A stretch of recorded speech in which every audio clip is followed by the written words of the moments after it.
dropped all over the damn freeway. 2 hours of sleep. I was like, yeah. I'm gonna put it. Good job, Chris. How many ratchet straps did you lose?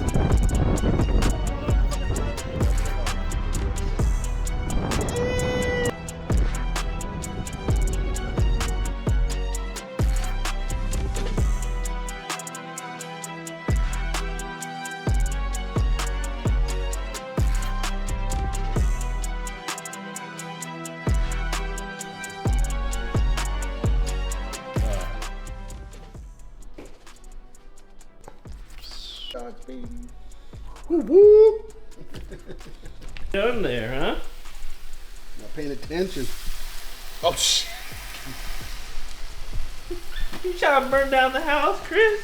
Yeah. What you doing? Oh. Kidding. Turn off the porn.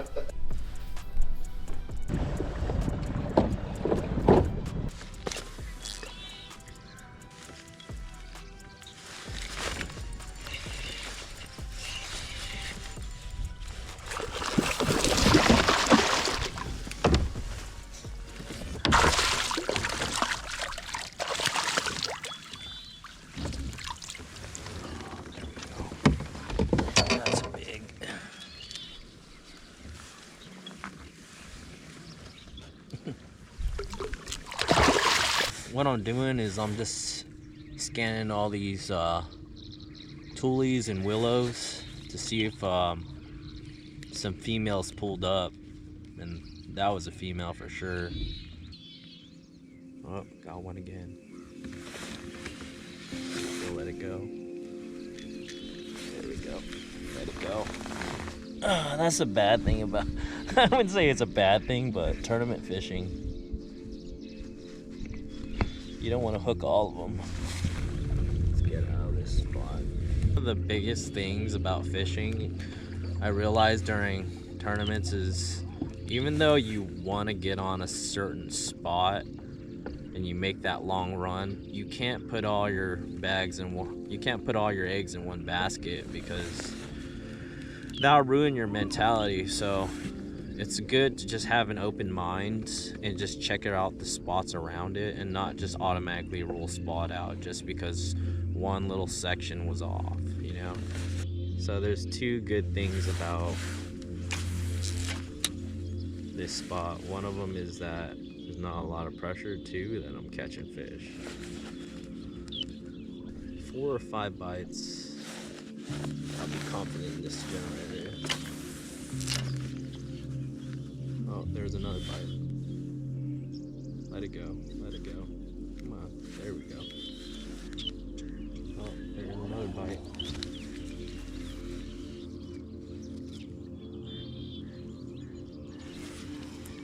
Let it go. Nice.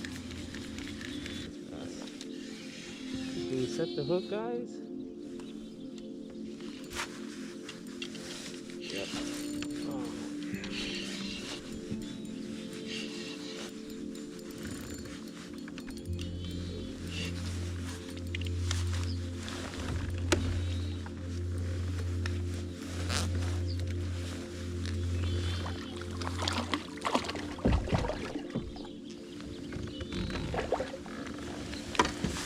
This size is good, guys. Let's get out of here.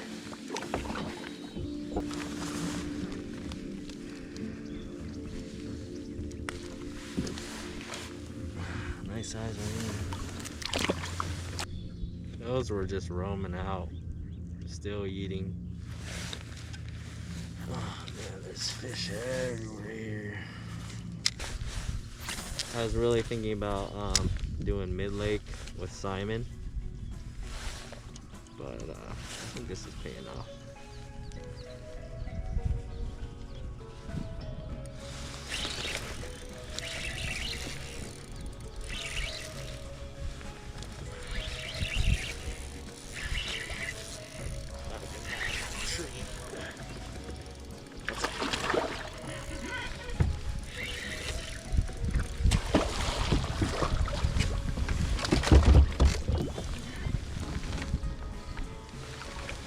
That's a good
got the onion, the meat, the tortillas. You got everything. Dude, you're hella cool, bro. I know.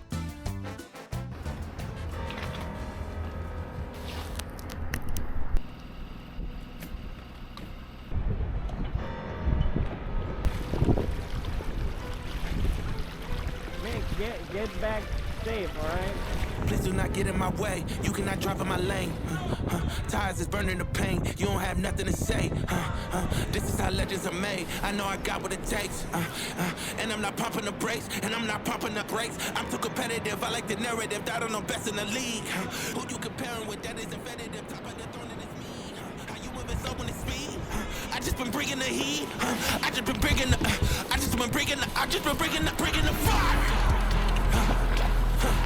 Bringing the fire. I just been bringing the. And they can't stop me. They know that I'm bringing the. I got the fuel in my veins. Me, I'm making a name.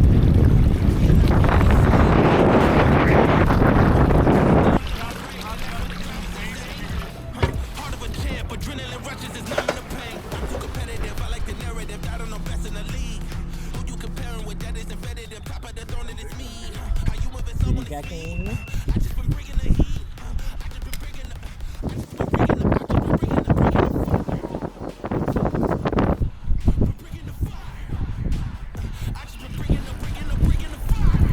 Albert. And they can't stop me. They know that I'm bringing the. They thought I was underdog. I did not fear not one of y'all. They thought I was underdog. I did not fear not one of y'all. They thought I was underdog. I did not fear. Oh my gosh. Oh my gosh. Dude. I'm too competitive. I like the narrative. That I don't know best in the league. Who you comparing with? That is competitive. Top of the throne and it's me. How you moving so when it's speed? I just been bringing the heat. I just been bringing the.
Albert.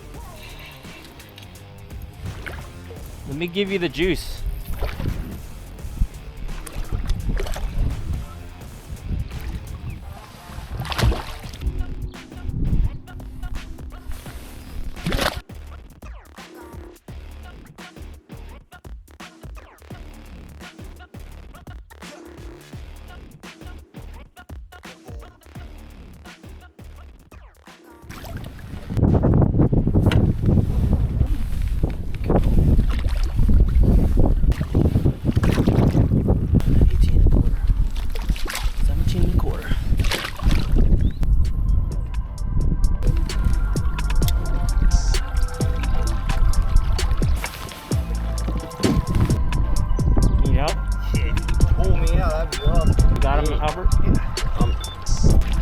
Put the beat down on him.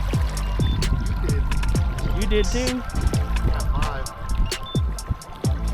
Hopefully maybe that 20 will, I hope. We both caught one fish over 20. Well, let's see how we do. Cody Game and Trippy Fishing right here. Check them out. Yeah, check out. Out here in Clear Lake, freaking not catching any fish, me. He has good content. He has good apparently, content. 100 other guys didn't catch any either, so I can't really say much. But if it wasn't for my live scope dying, I blame that. Okay. What's crap? Big dog. Yeah. Coming in. Yeah. Flex. I just wanna win. Yeah. LABB who we running with. Yeah. At 12th place, $150. At 89 and 3/4, we have Alberto Flores.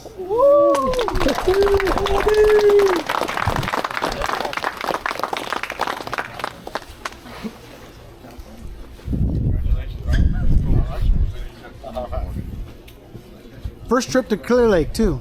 At 11th place, $250. At 3rd place, $1,300, 200 inches and 3/4. We have Matt Brandon.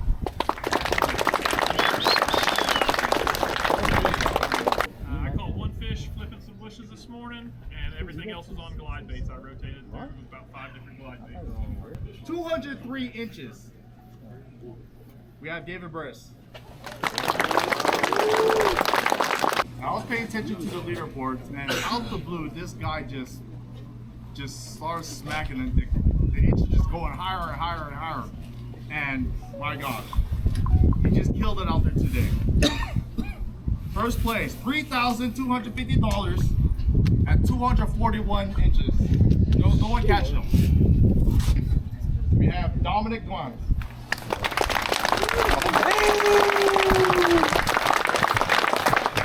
Where'd you catch him? Right here. Right there. Right there. Heavy hitter. Where everybody else coming out. 2 in the house. No. I got it on the kite deck, 2.8 balls, baseballs right here on the dock. That's right. Congratulations. Woo! Thank you. What up, guys? Back at home. Successfully made it back. It was a pretty rough drive. It was 8 to 9 hours, and yeah, it was a great time with my buddies and the whole entire kayak community. Just want to say thanks to Marv with Native Watercrafts. Hosted a great event, and I had a lot of fun. During practice, it was wild. I didn't really show you guys. We had Friday and Saturday to practice. Friday was blowing just as hard, I feel like, and it was raining, super cold. I believe I launched out of State Park, and then I fished towards Corcus Point or Corcus Creek, and had a lot of success. Actually, it wasn't as blowing as hard as Sunday, but found a lot of fish. Knew that similar pattern was going on during the BAM tournament at Clear Lake, and I wanted to check on that. Fish were there, fish were biting. It could have been the deal if the conditions allowed it, but that was not the case. Saturday was completely calm, warm weather, and fish were moving up shallow. Fish were going out of their pre-spawn mode, and they were going shallow. And I launched in the north end and covered some sneaky waters that there was not a lot of pressure on. Had a lot of success. The biggest mistake I made during Saturday's practice is not anticipating that wind direction that we had on Sunday. So, my biggest tip for you guys is look at the weather of the tournament, and based on that, practice in those areas that are protected from the wind, protected from the conditions, the tough conditions. Thankfully, you know, launched at a state park, made it out safe there. I would never recommend anybody fishing in those conditions. As you can see in the video, there was gusts of winds, there was waves, and it's not fun, it's not safe. The tournament director actually delayed the launch for another hour. But at least it gave us, you know, safe light for us to battle the winds and the gusts. After catching one fish in that general area, and it was roughly 10:15, I loaded the kayak back up, and you know, it sank in my head. Like I really thought in my head, like, this is not fun. This is not fun fishing in the wind. This is not fun fishing in the cold and the rain. But I didn't want to give up, and so I packed my kayak, and you know, says it is what it is. I'm just gonna go launch ramp to launch ramp and check where, you know, there's protected waters. It's fishable. It's something that I could actually have fun in. So I drove out to Rodman, and that wasn't the deal. Watercolor changed from practice a little bit. You know, it got a little bit more murkier, and there was like 1 to 2 footers, and I was like, you know what? I'm gonna go over to Canocti Casino. And I feel like with that protected area that I could find a pattern, right? So thankfully my buddy Albert was there. He actually needed to go to the restroom, and then when he got back, he spotted a whole bunch of bait and bass that are just suspending underneath the docks or alongside the docks. And I started off with a drop shot. I saw fish nose down on it, but they really never committed, and majority of them were just high suspenders. I call them high flyers. So I picked up that mooch minnow, and I believe, you know, second cast or first cast, I got bit. It was like 17-inch, and I got on this flurry and this, you know, when you learn this technique, the mooch minnow mid-strolling, you get these flurries and these bite windows, and if you get a tip and you get bit almost instantly, you better glue that to your hand and just throw it all day, because that bite window will shut down. And you know, Clear Lake fish are notorious for it, so take advantage of that bite window. You can catch a fish almost like every 3 to 5 minutes around a general area.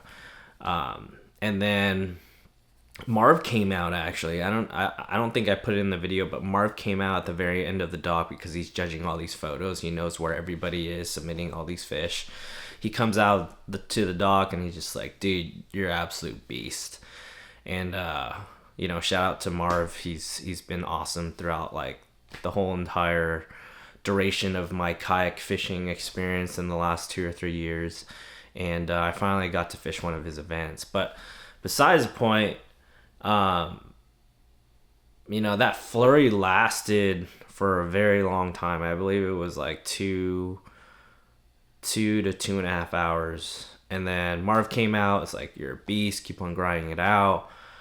And then after that, I believe the bite just shut down completely. Like for a whole hour, it was just crickets. I couldn't get any fish to commit. And actually, I broke off a fish, and ever since that break off, I couldn't get any fish to commit. Even the roamers, the fish on bait. It just seemed like there was nothing I could do to get these fish to bite. So one of the biggest things I've learned is, you know, take advantage of those bite windows. Never give up. Find areas where you're protected from the given conditions, such as wind. Yeah, I think that's it. And always have fun. Stay away here, and we should always keep it positive. And yeah, it's a great community, and I'm looking forward to next year's native watercraft event at Clear Lake. I just super fortunate to, you know, cash checks at all the events at Clear Lake in this past month. My clear goal this year has always been to cash a check at Clear Lake, and I'm able and successfully cashed a check twice at Clear Lake. So yeah, I don't know what my next goal is, but stay tuned. Please subscribe. And one last thing, shout out to my parents for introducing me into fishing, and shout out to all the homies at the Airbnb crib, Albert, for cooking awesome food and showing me that there was bait and fish going on at the Canocti Casino when I arrived. Chris, just for being like just supportive all the time. Joel, just for being a cool guy and showing much love on his story. And Don, Ariel, and Simon, we always bouncing off cool ideas of where to go and etc. And he's like a new addition to the crew. So yeah, much love to them, and shout out to the kayak community that showed up in this gruesome weather. And yeah, I'll check in with you guys later. Peace.